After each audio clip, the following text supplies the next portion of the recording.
Nunca olvidaré ese día. Era temprano, el sol aún salía y ya me iba con mi mochila en la mano. Mi nieto empeoraba. Tenía fiebre alta, dificultad para respirar y ojos cansados. Solo quería ir por la medicina y volver corriendo, pero en cuanto puse un pie en la puerta, oí un ruido que me detuvo en seco. Un coche negro se detuvo frente a mi casa. 3 hombres bajaron rápidamente. El chaleco, la forma de caminar, su aspecto, eran policías. Uno de ellos gritó mi nombre completo, como si ya fuera un delincuente. Mi corazón se aceleró. Temblando solo pude preguntar, ¿qué pasa? No me dejaron terminar. Uno me agarró de los brazos, otro me arrebató el bolso y el tercero empezó a rebuscar por todas partes. Medicinas, recetas, documentos, todo estaba tirado en el suelo como basura. Supliqué, por favor, es para mi nieto, está muy enfermo. Pero solo buscaron lo que llamaron material sospechoso. Uno de los policías gritó, ¡lo encontramos! Me mostró un frasco de cápsulas. Eran antibióticos recetados por el hospital, pero nadie me escuchó. Lloré, intenté explicarme, pero me esposaron allí mismo frente a vecinos curiosos y miradas de reproche. Me sentí expuesta, humillada, como si mi vida se hubiera convertido en la escena de un crimen. Mi mayor miedo no era la cárcel, era dejar a mi nieto solo. ¿Y si le pasaba algo? ¿Y si no lo volvía a ver? Dentro del coche patrulla, con lágrimas en los ojos y las manos atadas, pensé, ¿cómo ha pasado esto tan rápido? De abuela, desesperada, a narcotraficante, las sirenas a todo volumen, la policía riendo, como si mi dolor fuera un entretenimiento. Cada segundo dentro de ese coche se sentía como una eternidad, y mientras la ciudad pasaba ante mi ventana, sentía la vergüenza y la ira ardiendo por dentro. Ahí ya lo sabía. Mi vida nunca volvería a ser la misma, pero lo que aún no sabía era que esto era solo el comienzo de la peor pesadilla que estaba a punto de vivir. Y lo que pasó apenas bajé de ese vehículo fue aún más humillante y doloroso de lo que podría haber imaginado. Antes de empezar esta historia, necesito decirte algo. Este canal no se trata solo de historias, se trata de ti, del dolor que has vivido en silencio, de las injusticias que han marcado tu alma y de las cicatrices que pocos ven. Aquí, cada historia es una oportunidad para sanar, empatizar y sentirte parte de algo, porque cuando escuchas a alguien que pasa por lo que tú has vivido, algo en tu interior cambia. Y si en algún momento de esta historia sientes que te representa, que te llega al corazón, entonces este canal también es tuyo. Suscríbete ahora, activa la campanita y dale a me gusta, porque cada semana encontrarás aquí un nuevo capítulo de algo que nunca se ha dicho, pero que necesita ser contado. Unos días antes de esa horrible mañana, mi vida ya era un campo de batalla. Mi nieto, mi pequeño, luchaba contra una infección que parecía no tener fin. La fiebre le subía a un ritmo alarmante. Pasé noches despierta a su lado, poniéndole compresas frías en la frente, rezando, rogándole a Dios que no lo soltara. Cada vez que tosía, mi corazón se aceleraba. Veía su cara tan cansada, tan débil, y me destrozaba por dentro. Las visitas al hospital se convirtieron en rutina. Cada vez que entraba a urgencias, parecía que la preocupación aumentaba en los médicos. Dijeron que el caso era grave, que necesitaba un antibiótico fuerte, de esos difíciles de encontrar, y que si quería salvar a mi nieto, tendría que salir a buscarlo. Y eso fue exactamente lo que hice. Sin dinero, sin transporte, fui de un lado a otro de la ciudad, pidiendo, rogando, intentando conseguir la medicina. En medio de esta búsqueda desesperada, una amiga de una amiga me dijo que conocía un lugar donde podía conseguir las cápsulas. Un tipo que las vendía más baratas, pero que garantizaba que tenían el mismo principio activo. En mi inocencia, solo pensaba en salvar la vida de mi nieto. No lo cuestioné mucho. Tomé el poco dinero que tenía y me fui. Regresé a casa con el corazón aliviado. Ya podía imaginar la escena. Yo llegando, entregando la medicina, viendo a mi nieto mejorar, tal vez incluso sonreír de nuevo. Eso era todo lo que deseaba, pero no sabía, no tenía ni idea de que esa decisión tomada por amor se convertiría en la causa de la mayor injusticia de mi vida. Esa noche, antes de que todo pasara, me senté a su lado y lo observé dormir. Le pasé la mano por el pelo y recé en silencio, agradeciéndole por estar vivo. Había esperanza en mi pecho. Solo necesitaba ese día siguiente para entregar la medicina y seguir luchando. Pero el destino tenía otros planes. Y no sabía que a la mañana siguiente, lo que me esperaba en la puerta de mi casa era un coche de policía y el comienzo de una pesadilla que nunca imaginé que viviría. Me desperté antes de que sonara el despertador. Esa mañana, el peso de la responsabilidad era mayor que cualquier cansancio acumulado en los últimos días. Mi nieto seguía con fiebre alta, respiraba débilmente, estaba pálido y tenía los labios agrietados. Sabía que no podía perder tiempo. Tomé mi bolso, revisé mis recetas y conté el dinero. Y salí de casa con un solo objetivo: conseguir la medicina que podría salvarle la vida. El barrio seguía tranquilo. El aire de la mañana era fresco, pero mi cuerpo temblaba por otra razón: la preocupación. Caminé deprisa, cabizbajo, con el corazón latiendo con fuerza. A cada paso, recordaba las palabras del médico de la noche anterior: si no empieza el tratamiento hoy, podría ser demasiado tarde. Con ese zumbido en la cabeza, entré en la farmacia. Una vez dentro, le expliqué al dependiente lo que necesitaba. Con expresión seria, me dijo que algunos de esos medicamentos no se vendían fácilmente. Pero, dada la urgencia, me aconsejó buscar un distribuidor a pocas calles. Sin pensarlo 2 veces, fui. Entré por una puertecita sencilla con estanterías llenas de cajas apiladas. Un hombre me atendió rápidamente, me preguntó qué quería y sin dar muchos detalles, metió las pastillas en una bolsa de plásticos transparente. En ese momento, mi única preocupación era el tiempo. Agarré el paquete, lo metí en mi bolso y salí corriendo. Solo podía pensar en llegar a casa, preparar la medicación y dársela a mi nieto antes de que fuera demasiado tarde. El viaje de regreso parecía interminable. Cada paso era una mezcla de esperanza y miedo, pero fue al doblar la última esquina antes de mi calle que todo se derrumbó. 2 patrullas aparecieron de la nada, luces destellantes, puertas azotándose, policías con armas en la mano, gritando mi nombre como si fuera un fugitivo peligroso. Me quedé paralizado. La gente en las aceras empezó a mirarme. Antes de que pudiera entender, venían hacia mí. Me arrebataron brutalmente el bolso y lo abrieron allí mismo, en medio de la calle. Cuando el policía sacó la bolsa con los medicamentos, miró a su compañero y exclamó: «¡Lo encontramos! ¡El típico paquete de medicamentos!». Sí, me paró el mundo. Intenté explicarles. Les mostré la receta. Les conté sobre el estado de mi nieto, pero nadie quiso escucharme. No miraron la receta. No querían saber nada del hospital. Simplemente me empujaron hacia la patrulla. Mientras yo lloraba, suplicaba y gritaba que había sido un error. La gente a mi alrededor empezó a susurrar. Algunos, que me conocían desde hacía años, bajaron la cabeza. Otros me señalaron y me tomaron fotos con sus celulares, como si fuera un espectáculo de vergüenza pública. Con cada paso hacia la patrulla, parecía que dejaba un pedazo de mi dignidad en el suelo. Las lágrimas corrían por mi rostro, pero la desesperación en mi interior era aún mayor. Me preguntaba, ¿cómo podía estar pasando esto? ¿Cómo en cuestión de minutos pasé de ser cuidadora a una criminal esposada? El sonido de la puerta del coche de policía cerrándose tras mí fue como una señal de que mi libertad había terminado allí.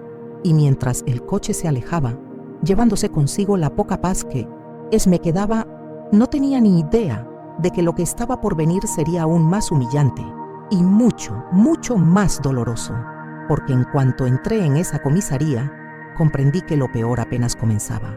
En cuanto se abrieron las puertas del coche patrulla, el olor a cigarrillos rancios y desesperación me invadió la nariz. La comisaría parecía un lugar donde el tiempo se había detenido, pero no para bien. Las paredes sucias, los bancos de hierro oxidados, los gritos de la gente en otras habitaciones. Todo parecía una película de terror, pero el problema era que no estaba mirando.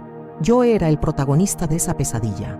2 policías me arrastraron a una habitación pequeña y mal iluminada. Una mesa de madera en el centro, 2 sillas y un ventilador de techo que hacía más ruido que el viento.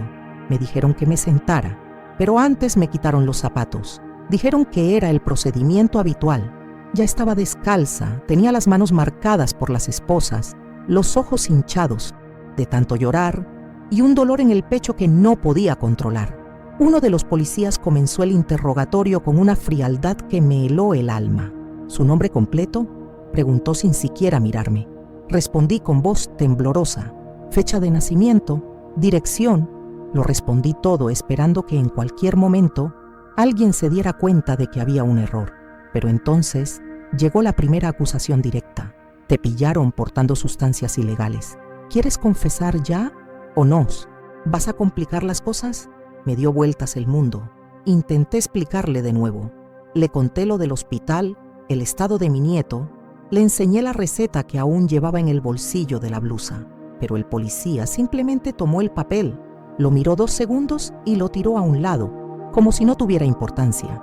Mientras uno me presionaba con preguntas repetitivas, el otro hacía chistes de mal gusto. Dijo que parecía la abuela drogadicta y que era el jefe del barrio. Me sentí como una basura. Cada palabra que decían era como un cuchillo que me cortaba la dignidad. En un momento dado, me dejaron solo unos minutos en esa habitación sofocante. Miré mis manos, sucias, temblorosas, y pensé en mi nieto. Había preguntado ya por mí. ¿Le había subido la fiebre? ¿Alguien de la familia pudo cuidarlo mientras yo estaba allí, siendo tratada como una delincuente? Cuando la policía regresó, trajeron papel y bolígrafo. Dijeron que, si confesaba de inmediato, me podrían reducir la condena. Me negué. Dije que no había cometido ningún delito. Y fue entonces cuando uno de ellos golpeó la mesa con el puño y gritó: «Entonces te pudrirás en tu celda hasta que decidas cooperar». Me desplomé en la silla. Me temblaban las piernas. Tenía la cara roja de vergüenza, miedo e indignación. Sabía que estaba viviendo una de las mayores injusticias que alguien podría enfrentar. Pero en ese momento, sentado allí, solo e indefenso, empecé a comprender que esto no iba a terminar pronto. Y lo que vino después fue aún peor, porque el prejuicio, la pobreza y la etiqueta de criminal estaban a punto de aplastarme como nunca antes había sentido. Mientras me llevaban a mi celda, cada mirada a mi alrededor parecía transmitir el mismo juicio, que era culpable incluso ante cualquier prueba. Las miradas de los policías, de los demás reclusos, incluso del encargado que me registró, todos me miraban con esa mezcla de desprecio y desconfianza. Ya no era la abuela preocupada que madrugaba para cuidar a su nieto. En ese lugar, solo era una pobre mujer más. Y para ellos, eso era motivo suficiente para considerarme una criminal. Mi apariencia sencilla, mi ropa desgastada, mi cabello revuelto, todo eso parecía un certificado de culpabilidad. Sentía las miradas sobre mi espalda. Sentía los susurros a los lados de la habitación. Oía frases como: «Otro narcotraficante del barrio. Estas viejas son lo peor. Nadie sospecha de ellas». Cada palabra me destrozaba por dentro. Y lo peor era saber que a nadie allí le importaba mi historia. En aquella celda fría, con el suelo sucio y el olor a humedad, me senté en un rincón, intentando comprender cómo había acabado mi vida así. Cerré los ojos un momento e intenté respirar hondo, pero la sensación de asfixia no hacía más que aumentar. Me preguntaba una y otra vez, ¿por qué nadie quiere oír lo que tengo que decir? ¿Por qué mi palabra no vale nada aquí? Y la respuesta llegó rápida, amargamente, porque era pobre, porque no tenía abogado, porque no tenía voz. Recordé las veces que vi reportajes en la televisión sobre personas inocentes arrestadas injustamente. Siempre pensé que estas cosas solo les pasaban a otras personas, a gente de las grandes ciudades, a gente que estaba en el lugar equivocado, en el momento equivocado. Nunca imaginé que un día me pasaría a mí, y en ese momento, con lágrimas corriendo por mi rostro y mi respiración agitada, comprendí que mi mayor crimen, a sus ojos, fue haber nacido y vivido como una mujer sencilla, de un barrio pobre, que se atrevió a luchar por la vida de su propio nieto. Y mientras yo sufría prejuicios en esa celda, mi nieto, al otro lado de la ciudad, luchaba por su vida, sin saber que yo estaba tras las rejas. Mientras lloraba en esa celda fría, con el cuerpo cansado y el alma hecha pedazos, al otro lado de la ciudad, mi nieto luchaba por su vida. Él no sabía que yo estaba en prisión. No sabía que en ese momento, la abuela que siempre había estado a su lado, ahora estaba esposada, acusada de un delito que nunca cometió. Solo sentía mi ausencia, solo notaba que yo no estaba allí, que no regresaba, que no le llevaba la medicina que podría ayudarlo a mejorar. Mi hija, su madre, me contó después que esa mañana fue una auténtica pesadilla. No dejaba de llamarme al móvil, enviaba mensajes, llamaba a vecinos, conocidos, preguntando si alguien me había visto. Nadie supo decirme dónde estaba. Pasó el tiempo y la salud de mi nieto solo empeoró. Le subió la fiebre, le bajó el pulso y los médicos, sin saber ya qué hacer, dijeron que sin la medicación adecuada, las próximas horas serían decisivas. Mientras tanto, ella intentaba por todos los medios encontrar el antibiótico que yo había ido a comprar. Iba de farmacia en farmacia, pero la respuesta siempre era la misma: no hay. Las horas se convertían en un tormento. Lloraba desesperada junto a su cama, sin entender cómo había llegado la situación a ese punto. Y yo, por dentro, me sentía más impotente que nunca. No podía quitarme su carita de la cabeza, esos ojos, siempre llenos de vida, ahora probablemente apagados por el dolor y la fatiga. El miedo me consumía. Imaginaba las peores escenas, y cada minuto que pasaba parecía un castigo aún mayor. En mi mente me repetía: ¿está bien? ¿Sigue vivo? ¿Alguien consiguió la medicina? El peso de la culpa, a pesar de mi inocencia, me aplastaba. Me preguntaba cómo había permitido que esto sucediera, cómo una simple búsqueda de medicina se había convertido en una tragedia tan grande. Y lo peor de todo era saber que no podía hacer absolutamente nada. Estaba allí, tras las rejas, mientras mi hijo luchaba, respirando con dificultad, esperándome, sin saber que tal vez nunca regresaría. Pero lo que no sabía es que mientras mi nieto luchaba por su vida en el hospital, yo estaba a punto de enfrentar el momento más humillante de mi vida, la audiencia que decidiría mi destino. El día de la audiencia fue como un puñetazo en el estómago. Apenas había dormido esa noche. El ruido de la cárcel, los gritos, el frío, todo parecía conspirar para debilitarme aún más. Cuando un policía gritó mi nombre con dureza, advirtiéndome que tendría que comparecer ante un juez, casi me fallaron las piernas. Me llevaron a una pequeña habitación con otras mujeres que también esperaban sus audiencias. Todas tenían la misma mirada perdida, el mismo miedo en sus rostros. Cuando finalmente me llamaron, entré a la sala con el corazón acelerado. La sala estaba helada, no solo por la temperatura, sino también por la frialdad de la gente. El juez estaba sentado tras un escritorio lleno de papeles. El fiscal, con la mirada fija, ya estaba hojeando un informe. A mi lado estaba un defensor público, al que nunca había visto en mi vida. Me sentí completamente solo, como un número más en la lista de casos que juzgaban a diario. Mientras el juez leía mi nombre en voz alta, temblaba. Empezó a recitar cargos que parecían una pesadilla: tráfico de drogas, transporte de sustancias ilícitas, peligro para la salud pública. Sentí que el corazón se me iba a parar. ¿Cómo podía estar pasando esto? Quise interrumpir, quise gritar que todo era un error, pero apenas me salía la voz. El fiscal enfatizó que me habían descubierto con una cantidad significativa de cápsulas sospechosamente empaquetadas. Su tono era como si ya me hubiera condenado antes de siquiera escuchar la defensa. Cuando le cedieron la palabra al defensor público, la esperanza de que alguien realmente me defendiera duró solo unos segundos. Habló apresuradamente, sin mirarme a los ojos, repitiendo frases vacías. Ella afirma que los medicamentos eran para uso personal, que había una receta, pero no tenemos la documentación completa. Intenté levantarme para demostrar que tenía la receta. Grité que tenía pruebas, que todo era un error, pero un guardia me interrumpió de inmediato y me dijo que me sentara. Mi voz se apagó. Me sentí invisible, como si nadie quisiera saber la verdad.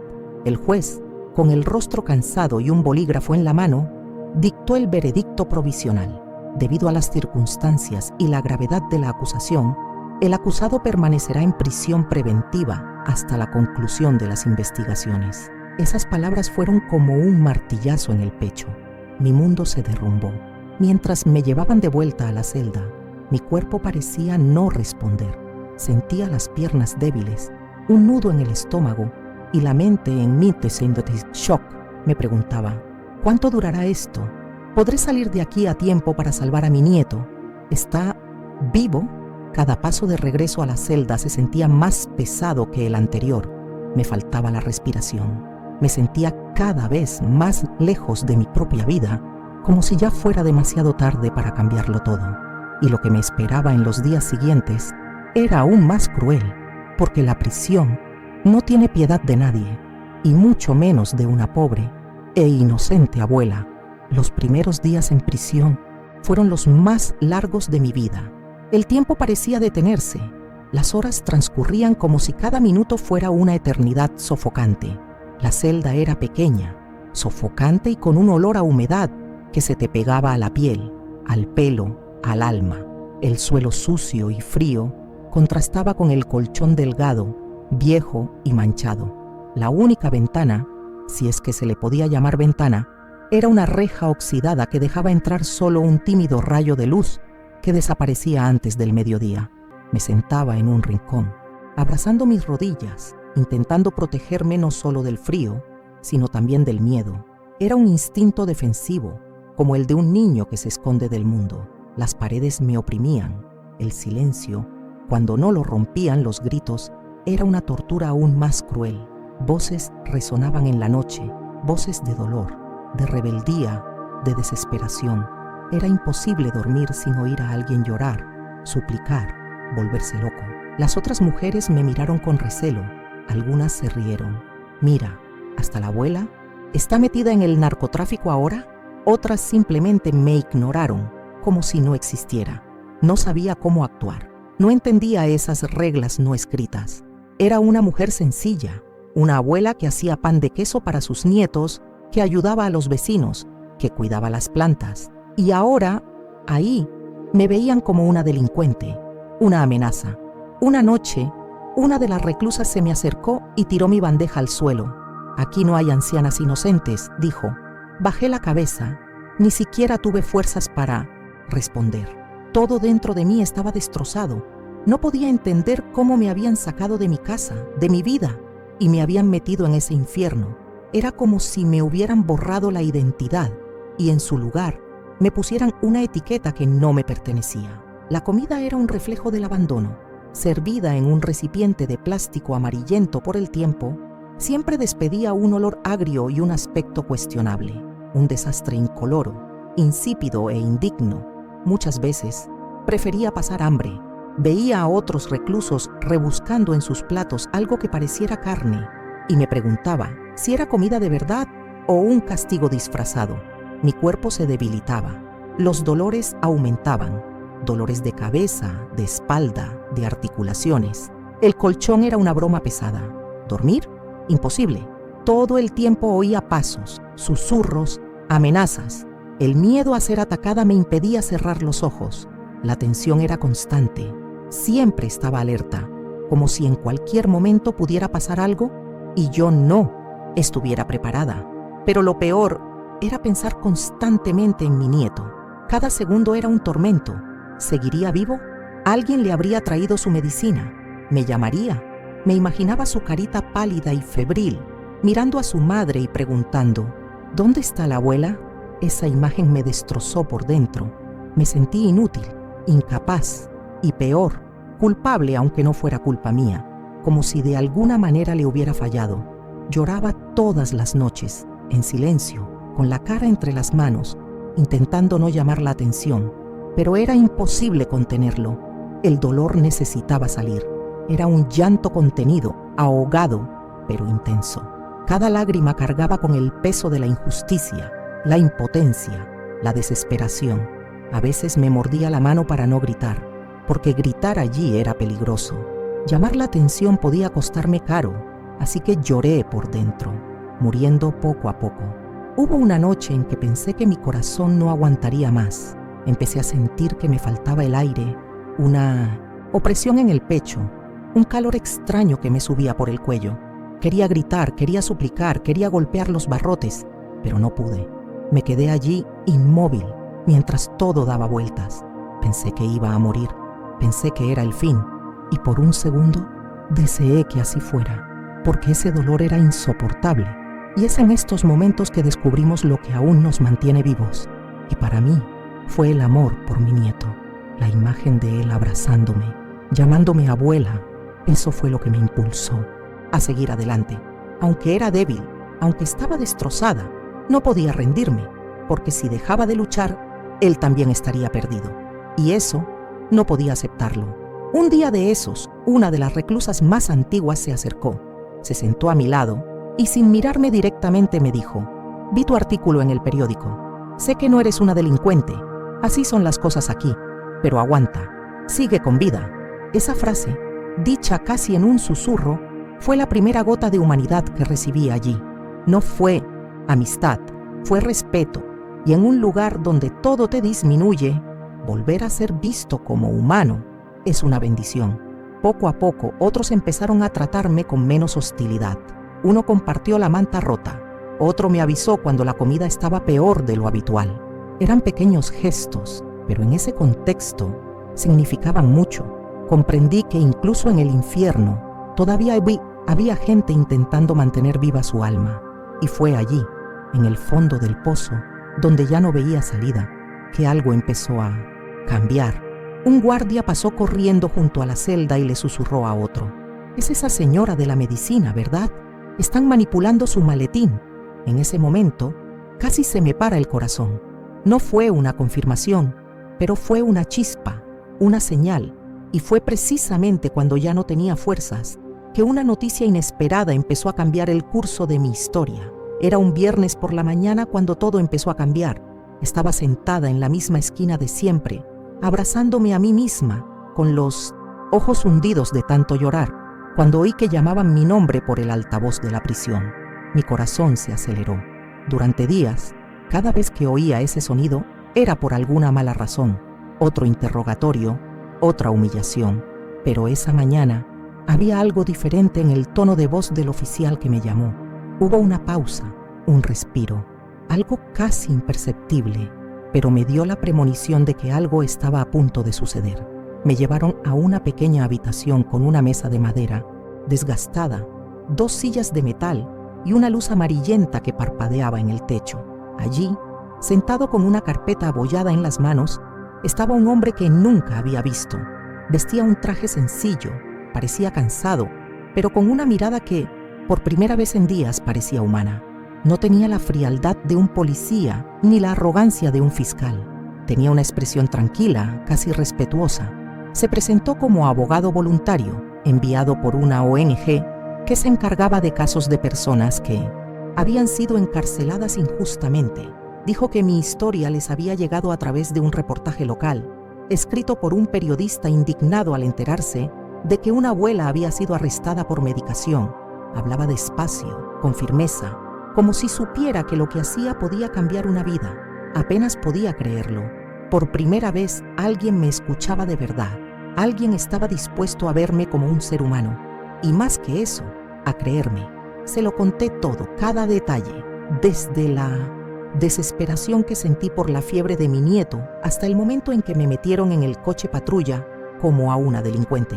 Le di lo poco que tenía, una receta arrugada, una receta casi ilegible del hospital, los nombres de los médicos que habían tratado a mi nieto, y él escuchó, en silencio, anotando todo.